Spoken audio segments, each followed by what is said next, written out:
दोस्तों, मेरे चैनल को जरूर सब्सक्राइब करें। आपका बहुत बहुत धन्यवाद। एक समय की बात है, लक्ष्मीपुर के जंगल में बहुत से पशु पक्षी रहा करते थे। उसके बीच रंगीला नाम का एक बड़ा ही नेक हिरण भी रहता था। वह बहुत ही मेहनती, मिलनसार और परोपकारी था।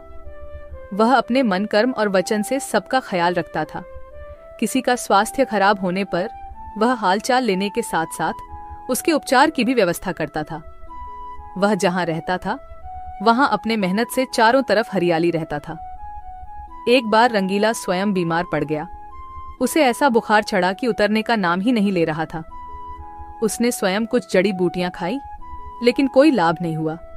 उनकी बीमारी की खबर पूरा जंगल में फैल गई थी, लेकिन उसे देखने के लिए कोई नहीं आया।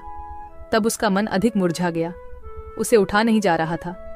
फिर भी वह उठकर थोड़ा आगे आया और उसने देखा कि 2 हिरण उनके इलाके में आ गए थे। वह उनके बड़ी बड़ी हरी हरी घास खा रही थी। उन्होंने जब रंगीला को देखी तो मुस्कुराने लगी। अरे रंगीला, कैसी है तुम्हारी तबीयत?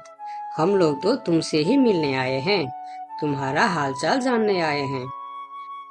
हाँ रंगीला, मैंने सुना तुम्हारी तबीयत बहुत खराब है, तो हमसे रहा नहीं गया, इसीलिए चले आए हैं। अब बताओ, कैसी तबीयत है तुम्हारी? तबीयत में कुछ सुधार नहीं आया है, अब कोई दूसरी दवा लेनी पड़ेगी। हाँ हाँ, अच्छी दवा लेना और अपनी ख्याल रखना।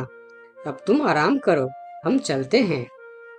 रंगीला मुड़कर अपनी घर के तरफ चला गया और इधर दोनों हिरण फिर से रंगीला के इलाके के हरे हरे घास खाने लगी।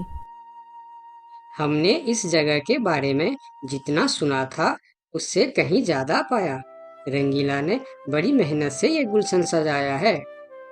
चारों तरफ हरियाली ही हरियाली है। देखकर और खाकर तबीयत खुश हो गई।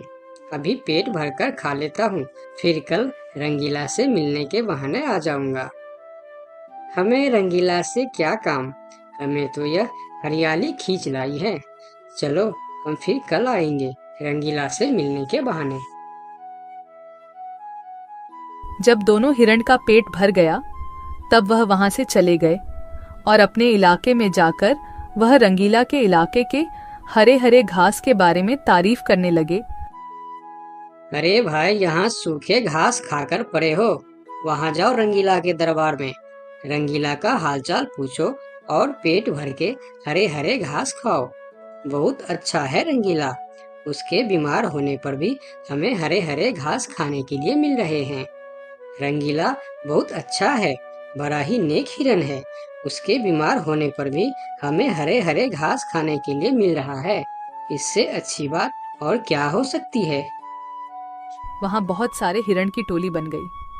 वह सब रंगीला के पास पहुंच गए और रंगीला का हालचाल पूछने लगे। पहले तो रंगीला को इस बात की बहुत खुशी हुई कि कितने सारे लोग इनके हालचाल पूछने आ गए, लेकिन उसके बाद का नज़ारा देखकर रंगीला का सर चकरा गया।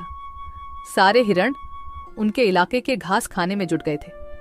कुछ हिरण तो फल भी खा रहे थे। उनके पास सर उठाकर इधर उधर देखने की भी फुर्सत नहीं थी। रंगीला बेचारा मन ही मन सोचने लगा कि यह लोग मेरे पास 2 घड़ी भी नहीं रुके और घास खाने में जुट गए। अगर यही हाल रहा तो मेरे इलाके के सभी घास खत्म हो जाएंगे, मेरे खाने के लिए भी कुछ नहीं बचेगा। लेकिन उसके थोड़ा देर बाद ही उनका मित्र भालू वहां आ गया। उसके आने में देर हो गया था। माफ करना दोस्त, मुझे आने में देर हो गई है। तुम्हारे लिए औषधि लाने बहुत दूर चला गया था। औषधि तो मिल गई, लेकिन आने में थोड़ी देर हो गई। ये जड़ी बूटी तुम जल्दी खा लो और जल्दी से ठीक हो जाओ मेरे दोस्त। रंगीला ने वह औषधि खाई और कुछ देर बाद ही उसे आराम मिलने लगा। उसका दोस्त भालू उनके साथ ही रुका रहा और 2 दिन के बाद रंगीला का तबीयत ठीक हो गई। लेकिन उनके खाने के लिए न कोई घास बचा था, न कोई फल बची थी। उनकी सारी मेहनत पर पानी फिर गया था। वह बहुत उदास हो गया।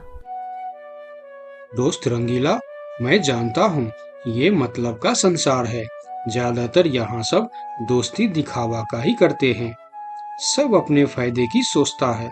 तुम चिंता मत करो, हम दोनों मिलकर यहाँ फिर से अपना गुलशन सजाएंगे, एक नई दुनिया बनाएंगे। इस कहानी से हमें यह सीख मिलती है कि मन में कपट रखने वाला मित्र शत्रु से भी ज्यादा खतरनाक होता है।